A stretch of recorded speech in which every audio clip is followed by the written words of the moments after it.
नमस्कार दोस्तों।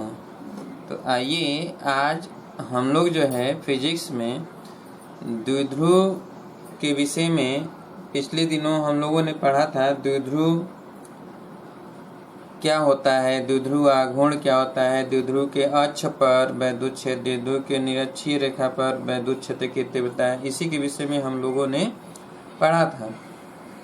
आज हम लोग जो है ये भी पढ़ेंगे। पिछले दिनों ये भी पढ़ा गया था कि किसी भी वैद्युत क्षेत्र में जब कोई भी इलेक्ट्रॉन मोशन की स्थिति में होता है और लंबवत आता है वैद्युत क्षेत्र के, तो उस पे उसका जो पाथ होता है, रास्ता होता है, वो परवलयाकार होता है। उसकी नाभि, उसकी शीर्ष, वरीयता सब पढ़ा गया था।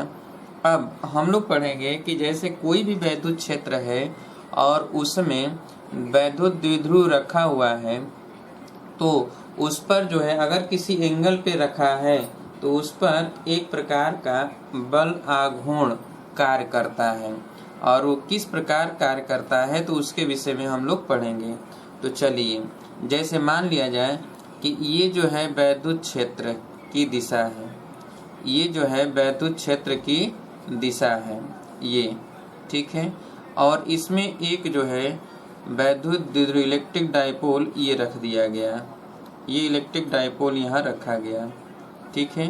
और ये किसी एंगल पे रख दिया गया। सपोज दैट, मान लिया जाए कि यह जो एंगल है ये थीटा है। क्या है? एंगल इसका थीटा, ये एंगल थीटा, थीटा पर इसको रख दिया गया, ठीक है।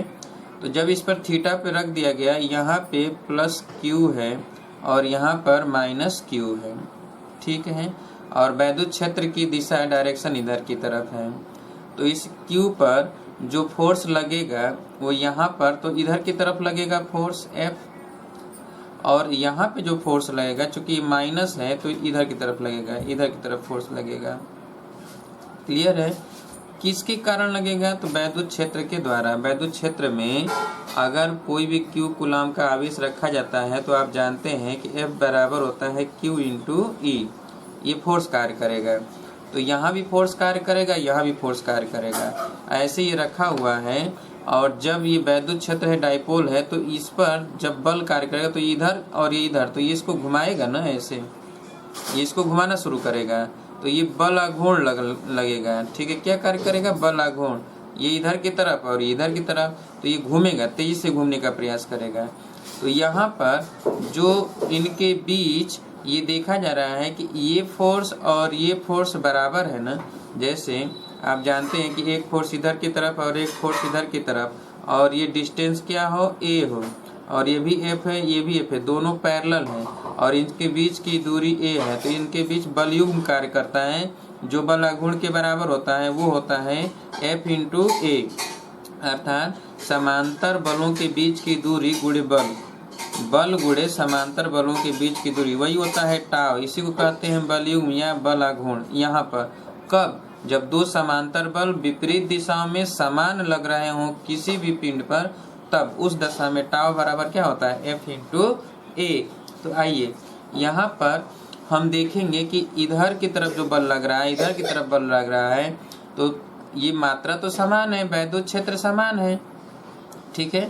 तो जो बल लगेगा F, ये F तो Q इंटू E होगा ना। यहाँ भी F बराबर क्या होगा? तो F बराबर Q इंटू E होगा, लेकिन ये माइनस Q है तो इधर की तरफ और ये इधर की तरफ। अब यह किसी एक एंगल पे रखा हुआ है, तो इनके बीच जो कार्य करेगा, देखा जाए एक बल ये है, ये बल है, ये क्या है? बल। यानी यहाँ पर हम समझेंगे कि ये एक बल है इधर और एक बल इधर है, कार्य कर रहा है F, ठीक है। ये माइनस Q है या प्लस Q है, तो इनके बीच का जो डिस्टेंस है वो तो ये डिस्टेंस होगा ना। इन दोनों बलों के जो बीच की दूरी होगी, समांतर बल, एक इधर की तरफ और ये दूरी है और एक इधर की तरफ, तो इनके बीच की दूरी तो ये है ना। अब हम देखेंगे कि अगर इसकी लंबाई पूरा यहाँ से लेकर यहाँ तक की लंबाई जो है, यदि L है, क्या है? L, ठीक है। तो जब ये L है तो इसके बीच जो ये दूरी है, ये दूरी, तो अगर ये थीटा कोण पर रखा है तो ये भी तो थीटा होगा, ये थीटा होगा। तो ये हो गया क्या? आधार।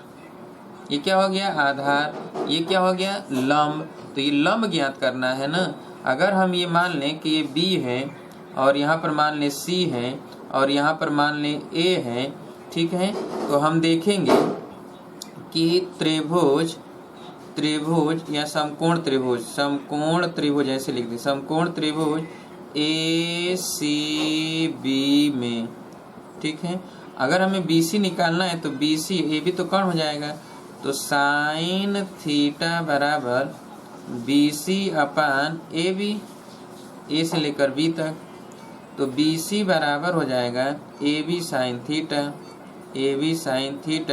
AB क्या है, L है, तो L साइन थीटा। ये तो दूरी आ गया ना, BC आ गया।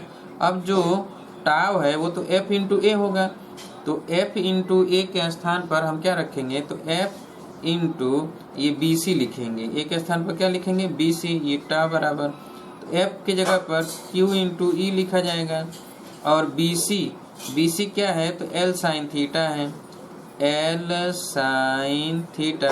अब देखा जाए तो ये E हो गया और ये Q into L sine theta. अब यहाँ पर देखा जाए कि Q इंटू L, हम कल पढ़े थे कि वैद्युत द्विध्रुव आघूर्ण P बराबर होता है Q इंटू निकाय का लेंथ, तो निकाय का लेंथ क्या है यहाँ पर L, तो Q इंटू L के स्थान पर हम क्या लिखेंगे, P, तो इसके जगह पर लिख दें P, तो ये हो जाएगा E और यहाँ P, तो ये हो गया P into E sine theta, तो यही होता है टाव। याद रखिएगा टाव बराबर होता है P into E sine theta, ठीक है, तो इसे लिख लिया जाए, लिखिए इसे,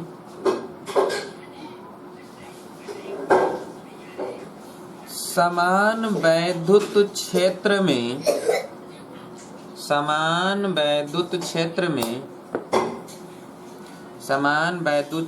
E लिख दीजिएगा ब्रैकेट में, कैपिटल E में थीटा कोण पर स्मॉल L लंबाई का वैद्युत द्विध्रुव रखा गया हो तो इस वैद्युत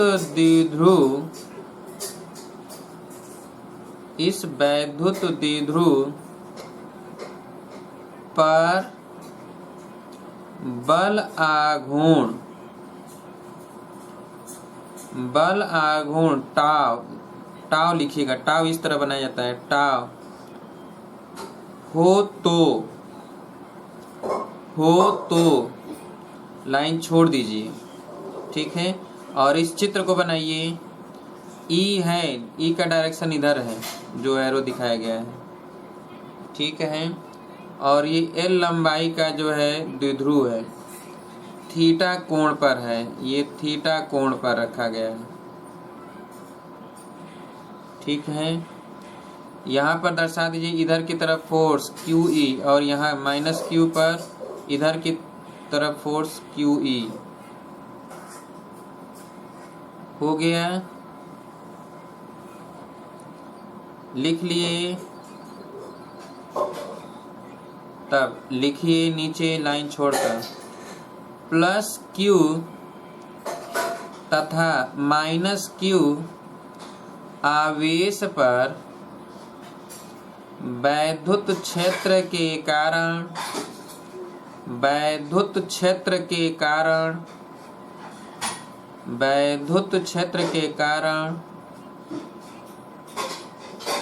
Q इंटू E बल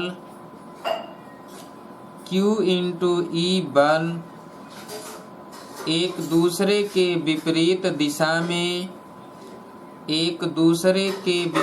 दिशा में वैद्युत क्षेत्र की दिशा व उसके विपरीत दिशा में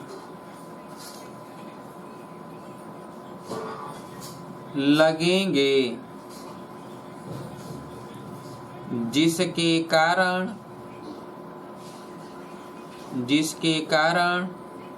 बल युग्म या बलाघूर्ण कार्य करेगा। अतः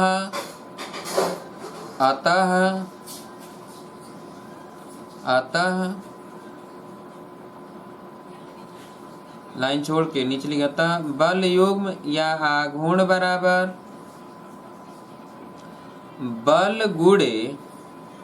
बल युग्म या बल आघूर्ण बराबर बल गुणे समांतर बलों के बीच की दूरी।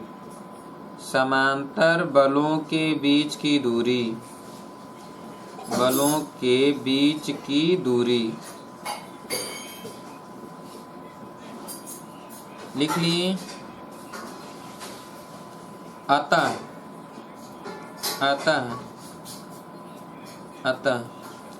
चित्र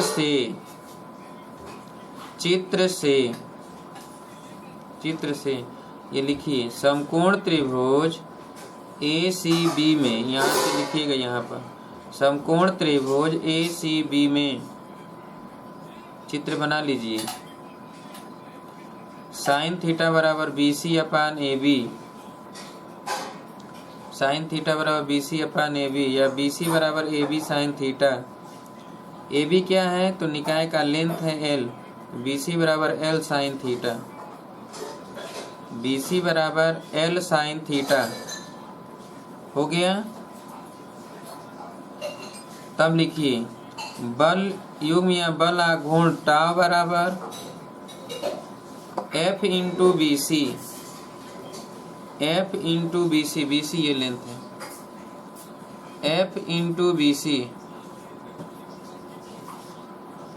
F इंटू BC, F का मान QE और BC का मान L साइन थीटा, तो QE into L sine theta, QE into L sine theta. इसी को लिखिए E into Q into L sine theta, E into Q into L sine theta. और QL के जगह पर P यहाँ पर लिख दीजिए कि P बराबर Q इंटू L, P बराबर Q इंटू L, इसलिए टाउ बराबर PE साइन थीटा, टाउ बराबर PE साइन थीटा, टाउ बराबर PE साइन थीटा हो गया। टाउ बराबर PE साइन थीटा। चलिए आगे निकला जाए, देखा जाए आगे। हो गया। अब हम देखेंगे, यही होता है फार्मूला, याद रखिएगा, इम्पोर्टेंट है, आता है, ठीक है। अब देखा जाए कि इसी वैद्युत क्षेत्र में जब किसी भी एंगल पे रखा हो तो इस पर वर्क डन, घुमाने में कुछ न कुछ कार्य होगा ना, ये घूमेगा तो कुछ न कुछ कार्य होगा। तो वो कार्य कैसे होगा, तो उस पर हम लोग देखेंगे कि समान वैद्युत क्षेत्र में जब द्विध्रुव रखा जाता है तो उस पर कार्य होता है घूमने के कारण। जब बल लगता है, बलाघूर्ण लगता है, तो उस पर कार्य होता है। तो वह कार्य के विषय में हम लोग देखेंगे कैसे कार्य होता है। तो चलिए अब यहीं पर हम लोग देखेंगे कि जैसे आपने देखा अभी कि ये जो है वैद्युत क्षेत्र है, ये वैद्युत क्षेत्र है, ठीक है, ये क्या है, वैद्युत क्षेत्र है, ठीक है, और ये एक निकाय है। अब इस निकाय को, ये निकाय पहले तो इस तरह था, सपोज दैट, मान लेते हैं कि पहले इसी की डायरेक्शन में था, और अब ये क्या हुआ कि घूम गया, ठीक है, इतना घूमा, तो पहले इसमें था और अब घूम के चला गया, ऐसे घूमा, ऐसे इधर चला गया तो इधर आ गया, ठीक है। जब ये घूमा तो इसका मतलब ये है कि यह जो है बल ऊपर की तरफ लगा, बल ये ऊपर की तरफ लगा ना, ये भी बल नीचे की तरफ लगा। चलिए थीटा कोण घूमा, कितना कोण घूमा, थीटा। तो जब थीटा कोण घूम गया तो इसके कारण इसमें कुछ न कुछ वर्क हुआ होगा ना, कार्य हुआ होगा ना। उस कार्य को अगर हम देखें तो ये पूरी लंबाई क्या है, L है, पूरी लंबाई L है और इस पे टाव कार्य कर रहा है। या तो हम अलग अलग निकाल लें, ये वर्क और उसको जोड़े, क्लियर है। या फिर हम ये करें कि पूरा निकाल लें तो एक ही बार। तो अगर ये पहले थीटा जब इस डायरेक्शन में था तब तो जीरो था ना एंगल, दोनों का डायरेक्शन सेम था, इसका भी और इसका भी, तो उस समय थीटा जीरो था। अब यह जो है इधर घूम गया। हम ये भी कह सकते हैं कि अगर पहले से ही ये किसी एंगल पे था थीटा 1 पर और अब ये थोड़ा घूम गया तो अब ये थीटा 2 पर आ गया, ये भी कह सकते हैं।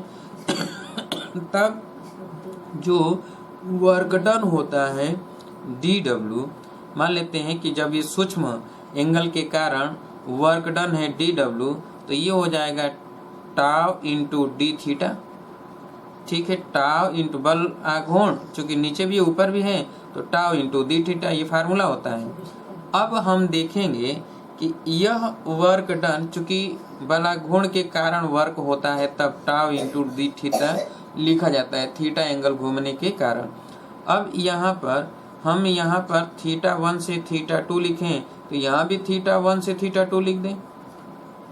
इधर तो टोटल वर्क डन हो जाएगा W, अब इधर क्या हो जाएगा, टाव बाहर आ जाएगा, क्लियर। और यहाँ पे क्या हो जाएगा, टाव इंटू डी थीटा। अब डी थीटा क्या होगा, तो यहाँ पर डी थीटा जो होगा वो लिखा जाएगा डी थीटा, तो डी थीटा के स्थान पर ऐसे डी थीटा और यहाँ पर थीटा 1 और थीटा 2। अब ये टाव तो आप जानते हैं कि टाव बराबर पी साइन थीटा होता है, यही लिख देते हैं टाव डी थीटा, ठीक है, टाव इंटू डी थीटा। और टाव बराबर क्या है, थीटा 1 थीटा 2, तो पी ई साइन थीटा है। अब यहाँ पर P बाहर आ जाएगा, E बाहर आ जाएगा, तो यहाँ थीटा 1 थीटा 2 साइन थीटा। अब sine theta D theta, sine theta का जो इंटीग्रेशन होता है, साइन थीटा का इंटीग्रेशन वो होता है कास थीटा, क्या होता है, माइनस कास थीटा होता है, माइनस कास थीटा। तो यहाँ पर पी ई और इसका हो जाएगा क्या, माइनस कॉस थीटा, और यहाँ पर थीटा 1 और यहाँ थीटा 2। तो अब ये क्या हो जाएगा, पी ई और ये पहले थीटा 2 लिखा जाएगा, तो यहाँ पर हो जाएगा माइनस कॉस थीटा 2 और माइनस कॉस थीटा 1, ठीक है। ये माइनस है, क्लियर है। तो माइनस माइनस यहाँ पर क्या हो जाएगा, प्लस हो जाएगा, तो माइनस कास थीटा और कास थीटा 1। तो अब ये हो गया क्या, वर्क डन, यही वर्क डन होता है। अब अगर पहले यदि सपोज दैट यह पहले जो है इसके पैरेलल रखा गया था, वैद्युत क्षेत्र की दिशा में रखा गया था, तो थीटा 1 यदि थीटा 1 0 हो, 0 डिग्री हो, तो यहाँ पे जो वर्क डन W हो जाएगा, इसी में रख दिया जाए पी ई और यहाँ पे रख दें cos थीटा 2, तो 0 से और थीटा 2 के स्थान पे थीटा रख दिया जाए, तथा थीटा 2 के जगह पर क्या रख दिया जाए, थीटा। तो अब यहाँ पर पी ई और माइनस कास थीटा हो जाएगा और यहाँ पे प्लस 0 कास 0 और कास 0 का मान हो जाएगा क्या, 1। तो ये हो गया पी ई और ये 1 यहाँ और ये उधर चला जाएगा, तो 1 माइनस कास थीटा। तो वर्क डन कितना होगा, तो वर्क डन हो जाएगा W बराबर P E 1 minus cos theta, clear है। तो ये वर्क डन होता है, ये टोटल क्या होता है, वर्क डन, किसके कारण, वैद्युत द्विध्रुव के कारण, वैद्युत क्षेत्र में रखने पर, ठीक है, उस वैद्युत द्विध्रुव पर जो वर्क होता है वह वर्क होता है P E 1 minus cos theta, कब, जब थीटा एंगल घूमता है तब, क्लियर है। तो लिख लीजिए इसे, जरा चित्र बना लीजिए और चित्र बनाकर तब ये लिखिए।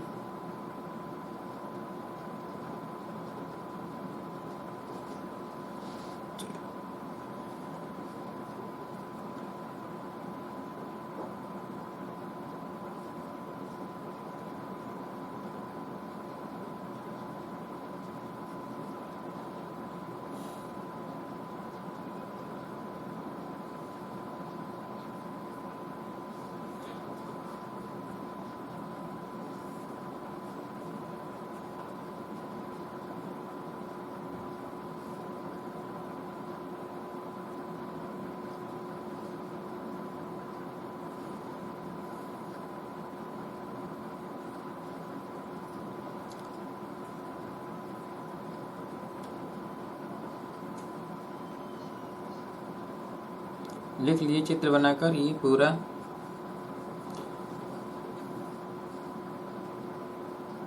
इम्पॉर्टेंट है, आता है।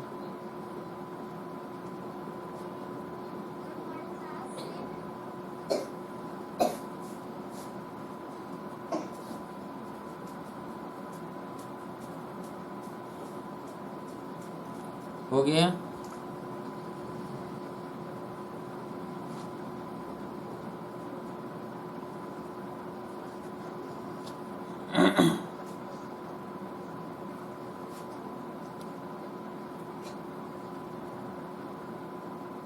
लिख लिए।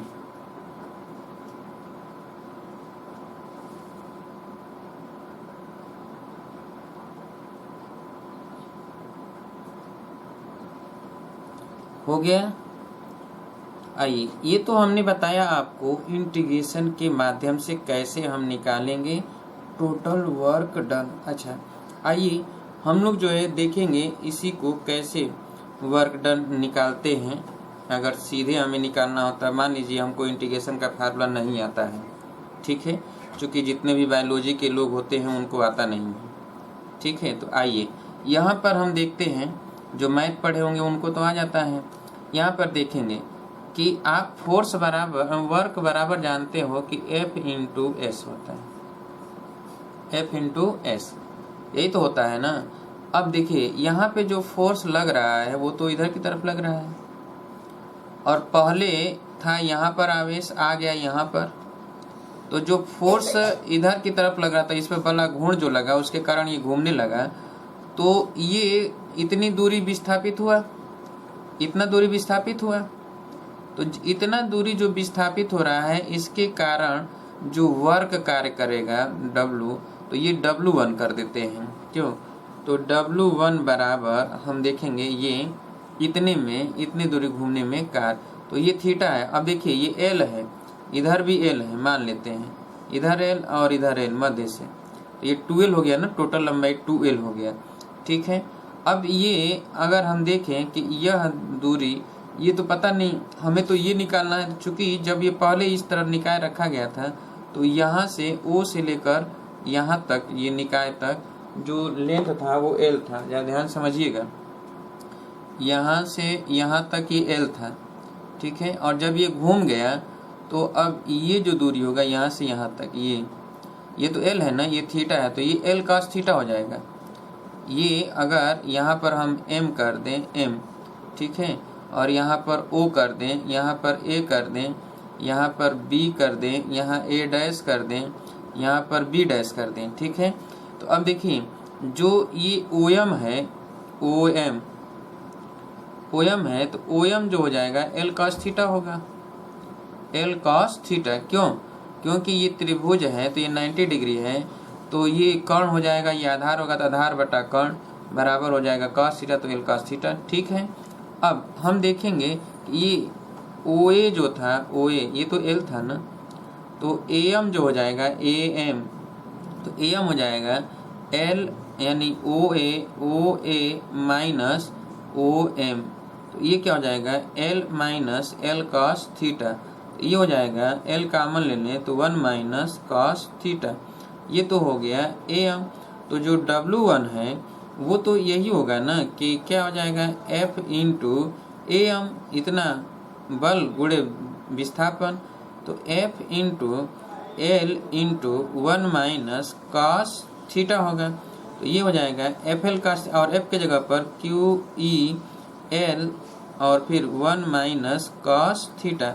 अभी आप समझिएगा ये W1 है, तो जितना वर्क डन यहाँ से यहाँ तक हो रहा है उसी तरह ये पहले जब यहाँ पे था, यहाँ पे, और जब ये यहाँ पे आया तो उतना ही वर्क डन यहाँ भी तो होगा, इतना ही, जितना यहाँ पे वर्क डन होगा उतना ही वर्क डन इधर होगा। तो इसका मतलब अगर यहाँ से B से, यानी यहाँ B डैश से, ये B था और B डैश तक पहुँचने में वर्क डन W2 है, तो ये W2 बराबर भी W1 होगा, और ये भी QEL और 1 माइनस cos थीटा होगा। अब चलिए यहाँ पर देखिए कि अब टोटल जो वर्क हो जाएगा, कुल वर्क, तो कुल कार्य जो होगा वो W बराबर W1 प्लस W2, अब यहाँ पे क्या होगा कि दोनों सेम है तो जोड़ दें, तो ये हो जाएगा QEL, ठीक है, और 1 माइनस कॉस थीटा, क्लियर, और प्लस फिर लिखेंगे QEL 1 माइनस कॉस थीटा, तो ये जोड़ेंगे तो 2QEL और 1 माइनस कॉस थीटा। अब यहाँ पर देखिए कि यहाँ पर ये पूरी लंबाई तो 2L माना गया है, L इधर और L इधर, तो P बराबर जो होता है यहाँ पर इसके लिए जो P लिखा जाएगा वो तो लिखा जाएगा Q इंटू 2L। तो अब देखिए ये 2L, तो इसको हम लिख देते हैं Q into 2L into E, और यहाँ पर 1 माइनस कॉस थीटा। अब ये तो P हो गया ना, तो P और ये E और 1 माइनस कॉस थीटा। यहाँ पर आप ब्रैकेट में लिख दीजिए कि P बराबर क्या है, P बराबर है Q इंटू 2L, ठीक है। तो ये वर्क डन टोटल आ गया। तो लिख लीजिए इसको दूसरा नंबर, सेकेंड मेथड, दूसरे मेथड के द्वारा वर्क डन कार्य। तो ये चित्र बना लीजिएगा, अलग से चित्र बनाइए। ये पूरा L था यहाँ से यहाँ तक, और ये OM ये लिखा गया चित्र बनाकर, और लिखिए इसे।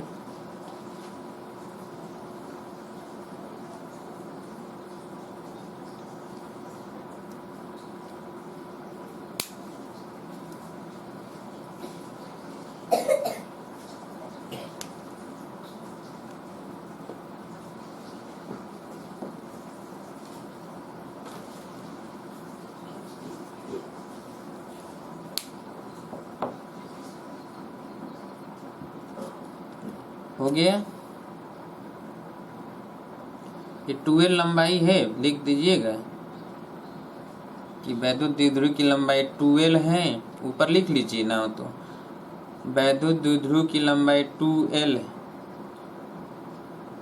जिसे वैद्युत क्षेत्र की दिशा में रखा गया और थीटा कोण घुमाने पर कुल कार्य W हुआ हो, तो थीटा कोण घुमाने पर कुल कार्य W हुआ हो तो वैद्युत क्षेत्र में, ठीक है। तो चित्र से, चित्र के अकॉर्डिंग चित्र बना लीजिए, ये दर्शा दीजिए चित्र, और तब ये लिखिए पूरा OM बराबर L cos थीटा। यहाँ पर ऊपर लिख लीजिएगा त्रिभुज, समकोण त्रिभुज OMA डैश में OM बराबर L cos थीटा, और पहले से OA पता था L, इसलिए AM बराबर हो जाएगा OA माइनस OM, AM बराबर OA माइनस OM। चित्र से OA की लंबाई L और OM की लंबाई यहाँ निकल चुका L cos थीटा, रख दिया गया। AM बराबर L into 1 minus cos theta, L common ले लिया गया तो 1 माइनस cos थीटा, ये AM आ गया। इसलिए W1 A से A डैश तक जाने में कार्य, यहाँ लिख लीजिए A से A डैश तक जाने में कार्य W1 बराबर F into AM, F into AM, बल गुणे बल की दिशा में विस्थापन AM। अब F इंटू AM, AM का मान जो ये निकल चुका है L 1 minus cos theta, F का मान QE, F का मान QE, तो QEL 1 minus cos theta, 1 minus cos theta. अब यहाँ W2 लिखिए, तथा B को B डैश तक जाने में कार्य, B को B डैश तक ले जाने में कार्य W2 बराबर W1 बराबर QEL 1 minus cos theta, QEL 1 minus cos theta हो गया। अतः कुल कार्य W बराबर W1 प्लस W2, कुल कार्य W1 प्लस W2 जोड़ दिया गया है दोनों को, तो 2QEL 1 माइनस cos थीटा लिख कर जोड़ दीजिए। तब लिखे 2QEL 1 minus cos theta bracket में, अब Q into 2L into E और ब्रैकेट में 1 माइनस cos थीटा, ब्रैकेट में 1 minus cos theta, Q into 2L के स्थान पर P लिखिए, P बराबर Q इंटू 2L, तो PE ब्रैकेट में 1 माइनस कास थीटा, W बराबर PE 1 minus cos theta, PE into 1 minus cos theta, यही है कार्य। दोनों रास्ते में से किसी एक रास्ते के द्वारा आप निकाल सकते हैं कि वैद्युत क्षेत्र में जब द्विध्रुव को रखा जाता है और उसको घुमाया जाता है तो घुमाने में किया गया कार्य क्या होगा। इसे आप जो है निकाल सकते हैं आसानी से। उम्मीद है कि आप लोगों को समझ में आ गया होगा। क्यों, समझ में आया? बोलिए, आया समझ में?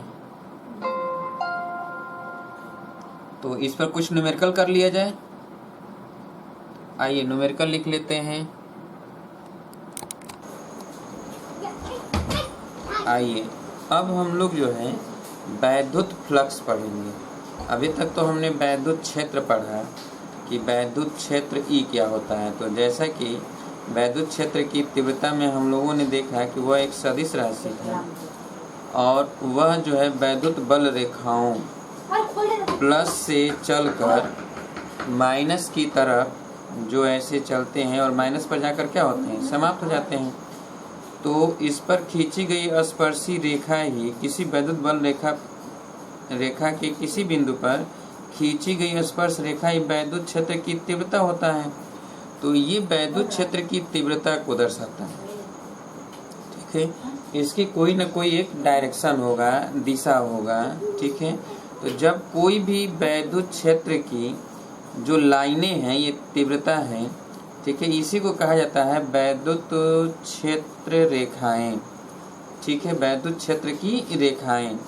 अब यह जैसे ये इससे इधर की तरफ प्रवाहित हो रही है, इधर की तरफ बह रही है, जैसे धारा बह रहा हो, पानी का धारा किसी भी तरफ अगर बह रहा है, सपोज दैट अगर पानी का धारा इधर से इधर की तरफ जा रहा है और आपने ऐसे लगा दिया हाथ, तो जब आप ऐसे हाथ लगा देंगे तो जितना क्षेत्रफल इस हाथ का है उतना तक पानी को रोक देगा, बहने नहीं देगा।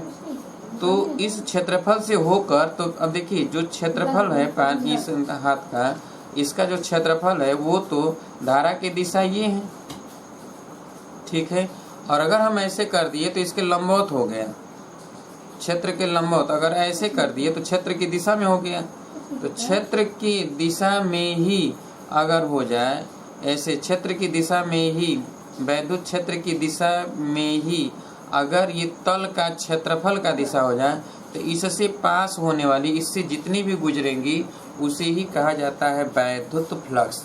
ठीक है, यानी जब ए क्षेत्रफल से, जो भी एकांक क्षेत्रफल से होकर जितना भी पास हो रहा है, जैसे अगर क्षेत्रफल ए है तो ए से जितनी भी वैद्युत क्षेत्र पास हो रहे हैं तो क्षेत्रफल को अगर हम एस से डिनोट करें, किसी डिनोट करें, एस से, तो वैद्युत फ्लक्स फाई बराबर हो जाएगा कि ई इंटू एस या डेल्टा एस कर दें। क्लियर? अब सवाल ये है कि जो ये डेल्टा एस है, हमने कहा कि ये इस तरह है। अब समझिए कि जैसे अगर ये जो है इस तरह है, जो कि इसके लंबवत है, तो इससे पूरा पास हो जाएगा, निकल जाएगा। लेकिन अगर इसे हम झुका दें थीटा एंगल पे, तो सपोज दैट आप इमेजिन करिए, कल्पना करिए कि यदि इसे हम झुका देते हैं, ये ऐसे न होकर, जैसे कि अगर हम इस तरह रखें, इस तरह न रखकर ऐसे रखेंगे तो पूरा इससे होकर जाएगा। अगर इसको हम ऐसे झुका देंगे तो कुछ इसके ऊपर से निकल जाएंगे। तो जब हम जो है इसको झुका दिए, अगर थीटा कोण पर झुका दिए, तो ये जो है ऐसे हो जाएगा, इस तरह हो जाएगा, संभवतः ये ऐसे होगा। तो इस कंडीशन में क्या होगा कि ये ऊपर वाला तो निकल जाएगा ना, ऊपर से निकल जाएगा ये क्षेत्र रेखा है, लेकिन इस क्षेत्रफल से होकर तो केवल इतनी ही पास होंगे ना। अब केवल इतनी पास हो रहे हैं, और जब एकदम लंबा था तो पूरा का पूरा पास हो रहा था। तो ये बाहर से जो निकल गए तो ये तो वैद्युत फ्लक्स में आएंगे नहीं। तो वैद्युत फ्लक्स में केवल इस क्षेत्रफल से जो होकर जाता है उसी को हम कहते हैं वैद्युत फ्लक्स, जो इस क्षेत्रफल से होकर जाए। इसका मतलब ये है कि जैसे अगर ये क्षेत्रफल ये एल है, ठीक है, ये ऐसे एल है, जब इसको झुका दिया तो इसकी लंबवत जो पड़ेगा, यानी ये एल है और ये जो है थीटा है अगर ये थीटा है, सपोज दैट अगर इसको हमने ऐसे झुका दिया तो ये पूरी तरह से थीटा था। जब झुका दिया इस तरह, जब ऐसे था तो इसके साथ डायरेक्शन एक था। जब झुका दिया थीटा कोण पे तो ये थीटा कोण इधर बन गया, ये थीटा कोण बना इधर से, ये थीटा कोण हो गया। तो जब ये थीटा कोण हो गया, ध्यान समझिएगा, जब ये थीटा कोण हो गया तो ये भी तो थीटा कोण हुआ। जब इधर थीटा कोण हो गया तो ये क्या हो गया, 90 माइनस थीटा हो गया। ठीक है, अब ये 90 माइनस थीटा हो गया इधर, तो 90 माइनस थीटा। तो अगर हमको ये निकालना है तो ये लंब हो गया ना, ये तो लंब हो गया। तो हम लिखेंगे साइन 90 माइनस थीटा बराबर ये। तो जो यहाँ पर आप देख रहे हैं कि ये जो ये एरिया है ये, तो ये एस है, तो ये लिखेंगे एस कौन हो गया, जैसे ये एल है तो ये क्या हो गया, एस हो गया। और हमको निकालना है केवल ये लंब, तो यहाँ पर लिखेंगे लंब यानी ये, अर्थात यह डायरेक्शन है। अगर सपोज दैट यहाँ पर इससे होकर जाने वाली, अगर यहाँ पर मान लेते हैं कि ये बी है और ये मान लिया जाए कि ए डैश है, ये बी डैश है, और यहाँ पर ए और ये बी था, तो ये बी डैश ए डैश से होकर जो जा रही है तो ये बी डैश ए डैश है। तो अगर हमें ये निकालना है तो ये तो लंब हो गया ना, तो लंब हो गया क्या, बी डैश ए डैश अपान ये ए बी। ए बी तो हमें पता है, ए बी क्या है, तो ए बी जो है एस है, और बी डैश ए डैश निकालना है तो बी डैश ए डैश बटा एस, और साइन 90 माइनस थीटा बराबर कास थीटा। इसका मतलब बी डैश ए डैश बराबर एस कॉस थीटा हो जाएगा। क्या हो जाएगा, एस कॉस थीटा। या अगर डेल्टा एस रखेंगे तो ये डेल्टा एस रख दे तो डेल्टा एस कॉस थीटा।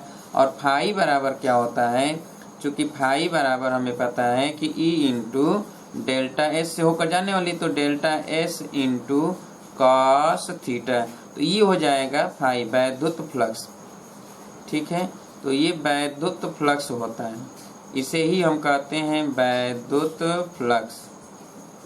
ठीक है, तो वैद्युत फ्लक्स लिख लिया जाए। समझ में आया वैद्युत फ्लक्स क्या होता है। पूरा का पूरा अगर ऐसे है तो जितना पास होगा इस एरिया से उसे वैद्युत फ्लक्स कहेंगे। अगर इसको हम ऐसे झुका दिए तो कुछ उसके ऊपर से होकर निकल जाएगा, जो उसके ऊपर से निकलेगा, जैसे यहाँ पर इस तरफ पूरा है तो पूरा निकलना है, जब इसको हमने झुका दिया तो कुछ ऊपर से निकल गया, तो जितना ऊपर से निकला वो वैद्युत फ्लक्स नहीं कहलाएगा, सिर्फ जो एरिया से निकलेगा। तो अब तो केवल इतने से ही होकर निकल रहा है ना, तो हमको ये लेंथ चाहिए, और ये पहले से पता था कि जितना है वही है, उसी को हमने इस तरह झुका दिया है। तो ये एस है, ये थीटा झुका है, इधर से ये थीटा झुका है। अब आप समझिए, ये थीटा झुका है, तो जब थीटा झुका है, इधर से थीटा झुका है, तो इधर से भी कितना झुक गया होगा, तो 90 माइनस थीटा होगा, तो ये 90 माइनस थीटा हो जाएगा। तो ये साइन 90 माइनस थीटा बराबर ये लंब बटा कौन, तो B dash A dash upon delta S cos theta. तो बी डैश ए डैश बराबर डेल्टा एस कॉस थीटा, तो फाई बराबर E into delta S cos theta. Clear, यही होता है वैद्युत फ्लक्स। तो लिख लीजिए वैद्युत फ्लक्स, लिखिए वैद्युत फ्लक्स। लिखिए किसी क्षेत्रफल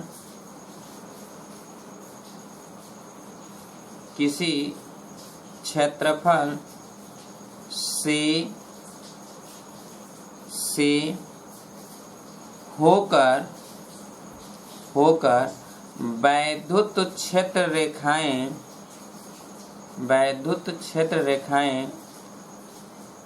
प्रवाहित होती हैं तो उसे वैद्युत फ्लक्स कहते हैं। उसे वैद्युत फ्लक्स कहते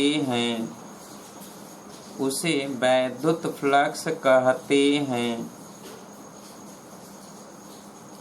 वैद्युत फ्लक्स कहते हैं। हो गया। नीचे लिखिए, यदि ई वैद्युत क्षेत्र को दर्शाया जाता हो जो डेल्टा एस क्षेत्रफल से पास होती हूँ, डेल्टा एस क्षेत्रफल से पास होती हूँ या प्रवाहित होती हूँ, तो तो लाइन छोड़ दीजिए, नीचे लिखिए वैद्युत फ्लक्स फाई बराबर E into delta S, E into delta S, E into delta S होता है। और इसके लिए ये चित्र बना लीजिए, जो हम बना रहे हैं इसी को बनाइए।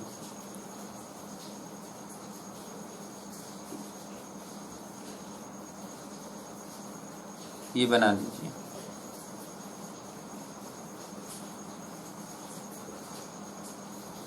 ये ई है और ये डेल्टा एस है।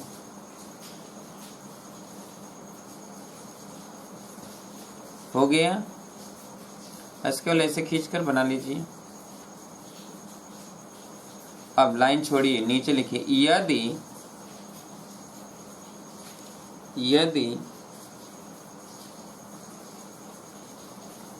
यदि वैद्युत क्षेत्र से थीटा कोण पर यह तल घुमा दिया गया हो तो इस क्षेत्रफल से प्रवाहित होने वाली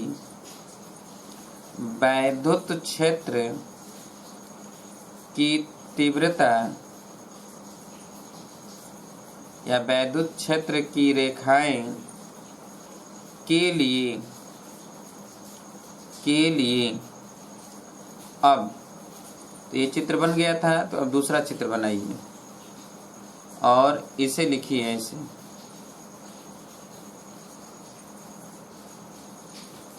और इसे झुका दीजिए थोड़ा ऐसे। और वास्तव में ये जो है झुका हुआ है इधर थीटा,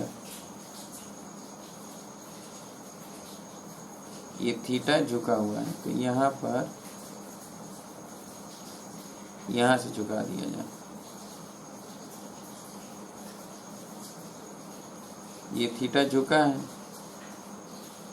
तो ये जो हो जाएगा, ये अब केवल यहीं ऊपर जो होंगे वो निकल जाएंगे ऐसे, अब पूरा से नहीं जाएंगे, नीचे होकर जाएंगे। तो हमको ये निकालना है केवल ये लंबवत क्षेत्रफल। तो ये क्षेत्रफल, जबकि ये पता है कि ये एस है, ये तो डेल्टा एस है यहाँ से यहाँ तक, तो जब ये इधर थीटा झुका है तो ये भी तो थीटा 90 माइनस थीटा हो जाएगा। इसका मतलब ये है कि ये जो होगा ये 90 माइनस थीटा हो जाएगा। ये कितना होगा? तो ये 90 माइनस थीटा। चित्र पहले बना लीजिए, फिर जो है आप ये लिखिए 90 माइनस थीटा और इधर दर्शा दीजिए, इधर ये थीटा कोण झुका हुआ है 90 माइनस थीटा, तो ये निकालना है।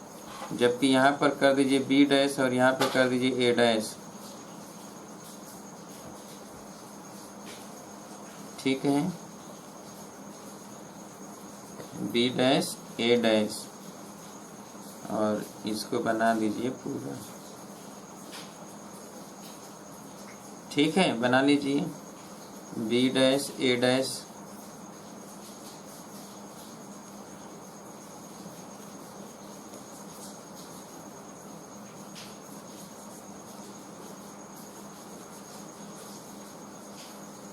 हो गया। अब लिखिए, ये पहले ए था, अब ये एक त्रिभुज हो गया ना, तो लिखिए त्रिभुज त्रिभुज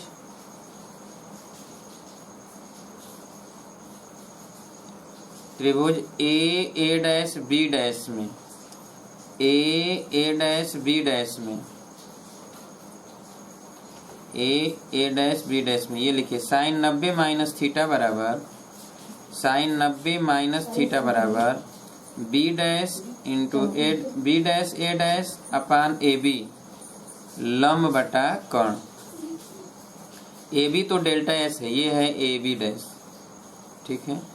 ए बी डैश यहाँ कर दे रहे हैं, ए बी डैश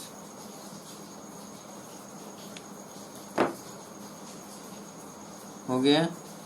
ए बी डैश कर दीजिए, A dash B dash upon A B dash. अब साइन 90 माइनस थीटा बराबर कास थीटा, तो यहाँ कास थीटा लिख दीजिए और ये बी डैश ए डैश अपान डेल्टा एस, अतः बी डैश ए डैश बराबर delta S cos theta, B dash A dash बराबर डेल्टा एस कॉस थीटा। इसी क्षेत्रफल से वैद्युत क्षेत्र केवल पास हो रही है, ठीक है। अतः अब लिखिए, अब वैद्युत फ्लक्स फाई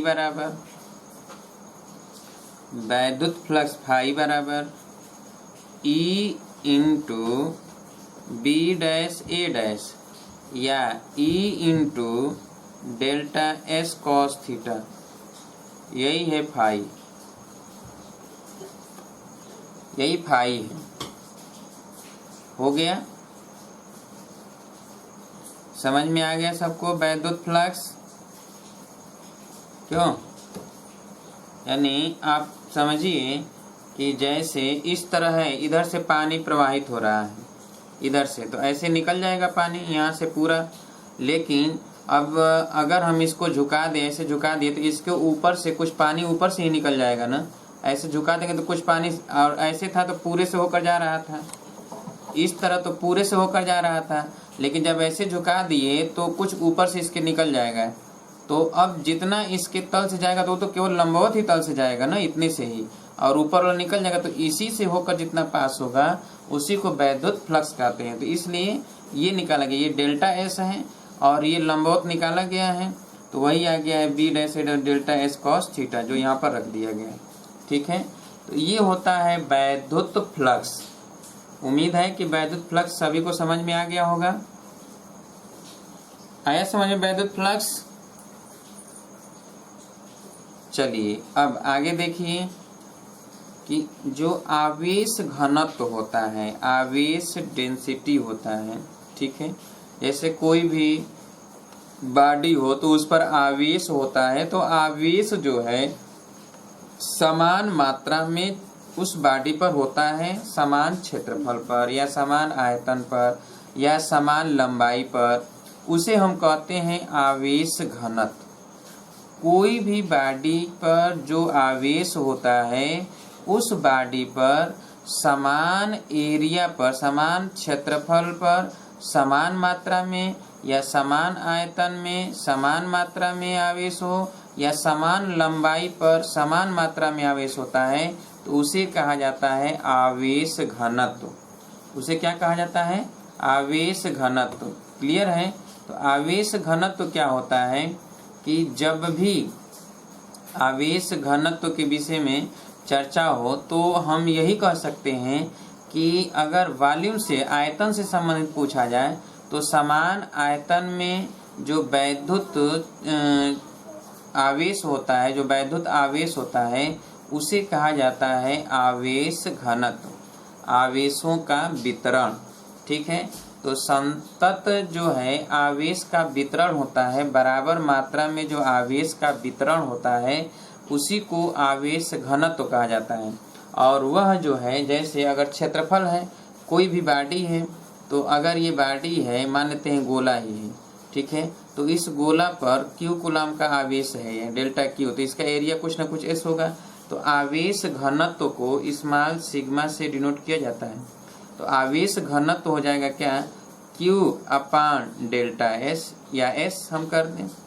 अगर ये वॉल्यूम में है, आयतन में है, तो ये डेल्टा बराबर क्यू अपान डेल्टा वी कर दें, डेल्टा वी आयतन में है। तो अगर यह कोई तार है और इसकी एल लंबाई है और एल लंबाई पर पूरा आवेश क्यू है, तो हम स्मॉल सिग्मा बराबर क्यू अपान एल कर दें। अब देखिए यहाँ से क्या है कि यहाँ से कूलाम प्रति मीटर स्क्वायर होगा। और यहाँ से क्या हो जाएगा, कूलाम प्रति मीटर क्यू होगा, और यहाँ से क्या हो जाएगा, कूलाम प्रति मीटर होगा। अब देखिए सब आवेश घनत्व तो ही है, लेकिन अलग अलग जगहों पर अलग अलग। अगर कहीं पर भी आवेश का वितरण जो है आवश्यक है और वह जो है वॉल्यूम पर निर्भर करता है, तब तो हम ये लगाएंगे। और क्षेत्रफल पर ही है केवल, जैसे सरफेस है और केवल उसी सरफेस पे होल स्फीयर है तो उसके सरफेस पे ही होगा, अंदर तो होगा नहीं। तो उस कंडीशन में ये क्यू अपान डेल्टा एस लगाएंगे। लेकिन जब सॉलिड है और एक परावैद्युतांक है जिसके चारों तरफ आवेश अंदर भी हैं, तो उस समय हम क्यू अपान डेल्टा भी लगाएंगे।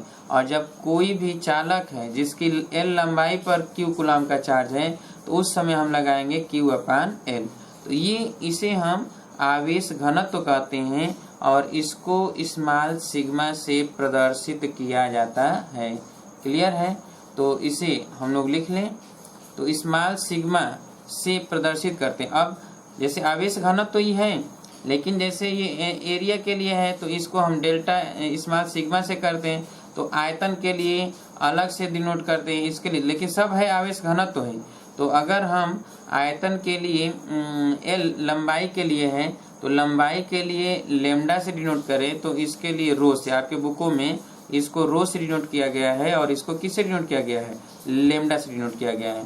तो जब लंबाई से है तो रेखीय आवेश घनत्व है, और जब आयतन में है, ठीक है, तब उस कंडीशन में हम कहते हैं कि ये आयतनीय आवेश घनत्व है। और जब क्षेत्रफल पे है तो हम कहते हैं पृष्ठीय आवेश घनत्व है। तो याद रखिएगा कि ये पृष्ठीय आवेश घनत्व है, ये आयतनीय आवेश घनत्व है और ये रेखीय आवेश घनत्व है। ठीक है, या रैखिक आवेश घनत्व है। तो लिख लीजिए आवेश घनत्व, आवेश घनत्व, आवेश घनत्व। जब आवेश या आवेशों का सतत वितरण होता है, सतत वितरण होता है, सतत वितरण का मतलब समान मात्रा में बंटवारा, तो आवेश घनत्व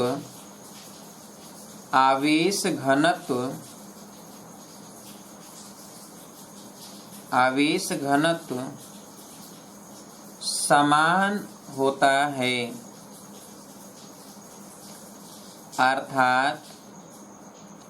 अर्थात समान क्षेत्रफल पर समान मात्रा में आवेश या समान आयतन में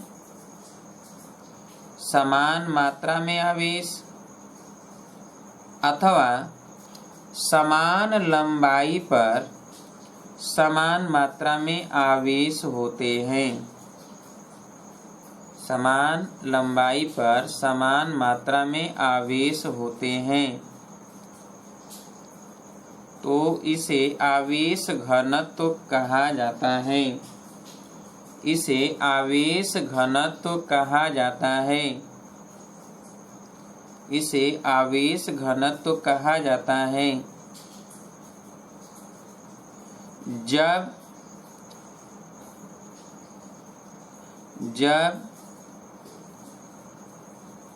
यह पृष्ठीय क्षेत्रफल पर आवेश होता है,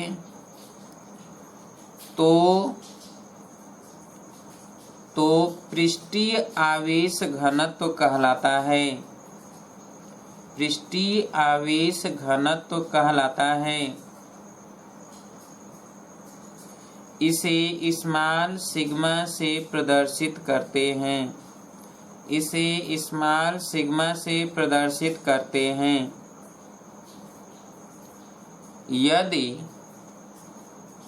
यदि Q कूलाम का आवेश डेल्टा S पृष्ठीय क्षेत्रफल पर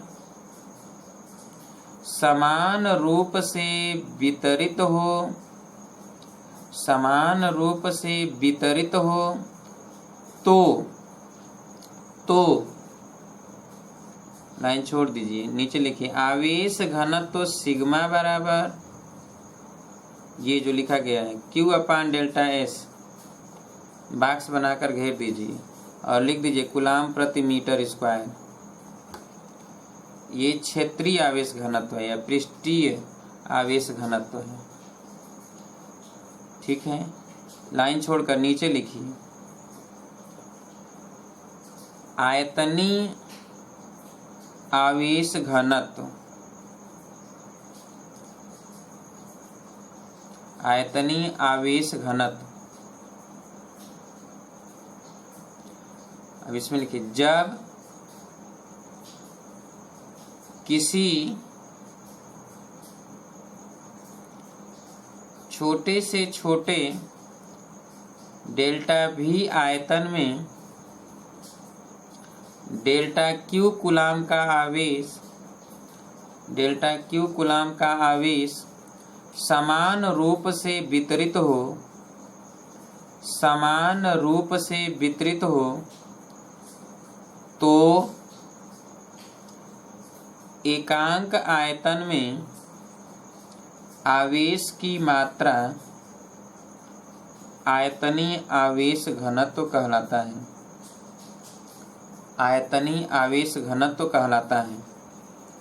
तो ये आयतनीय आवेश घनत्व हो गया।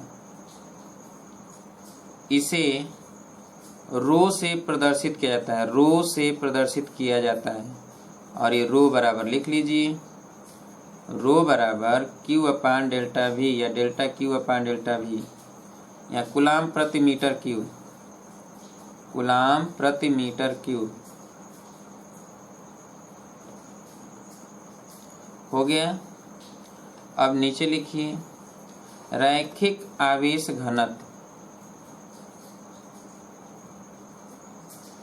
रैखिक आवेश घनत्व। इसमें लिखिए जब सूक्ष्म लंबाई डेल्टा L, सूक्ष्म लंबाई डेल्टा L चालक में Q कूलाम का आवेश समान रूप से वितरित हो, समान रूप से वितरित हो तो एकांक लंबाई पर आवेश की मात्रा, एकांक लंबाई पर आवेश की मात्रा रैखिक आवेश घनत्व कहलाता है, रैखिक आवेश घनत्व कहलाता है। इसे लैम्डा से प्रदर्शित किया जाता है, इसे लैम्डा से प्रदर्शित किया जाता है। अतः लैम्डा बराबर डेल्टा Q अपान डेल्टा L, ऐसे लिखिए डेल्टा Q अपान डेल्टा L और बॉक्स बनाकर घेर दीजिए और लिख लीजिए कूलाम प्रति मीटर। इसका मात्रक कूलाम प्रति मीटर और रो का मात्रक कूलाम प्रति मीटर क्यूब और स्मॉल सिग्मा का मात्रक कूलाम प्रति मीटर स्क्वायर। तो आवेश घनत्व तो समझ में आ गया। इसका मतलब ये है कि जैसे अगर रैखिक आवेश घनत्व तो दिया है, ठीक है, कि 20 कूलाम प्रति मीटर आवेश घनत्व है, प्रति मीटर आवेश घनत्व है। और अगर 15 मीटर लंबाई का चालक है तो उस पर आवेश की मात्रा बताइए। इसका मतलब ये है कि 1 मीटर पे 10 कूलाम है तो 15 मीटर पर कितना हो जाएगा, तो 15 गुणे 10 बराबर 150 कूलाम का आवेश हो जाएगा। आई बात समझ में? तो इस तरह जब भी आवेश घनत्व तो दिया होगा और आवेश की मात्रा टोटल निकालना होगा तो हम इसी तरह निकालेंगे। आवेश की मात्रा जब भी हमें भविष्य में गणना करने के लिए इस्तेमाल करना पड़ेगा तो इसका इस्तेमाल किया जाता है, इसीलिए इस पर हमने यहाँ पे चर्चा किया है। ठीक है, उम्मीद है कि आज का पूरा टॉपिक जितना भी बताया गया है, चर्चा किया गया है, वो समझ में आप सभी को आ गया होगा। और अगले दिन जब हम मिलेंगे तो इसके आगे चर्चा करेंगे और अब बताएंगे आपको very most important Gauss theorem. ठीक है, तो गॉस थ्योरम हमें तभी आएगा जब हमें वैद्युत फ्लक्स की जानकारी होगा और आवेश घनत्व के विषय में जानकारी होगा। अगर ये जानकारी नहीं होगा तो हम गॉस का थ्योरम एकदम नहीं समझ पाएंगे।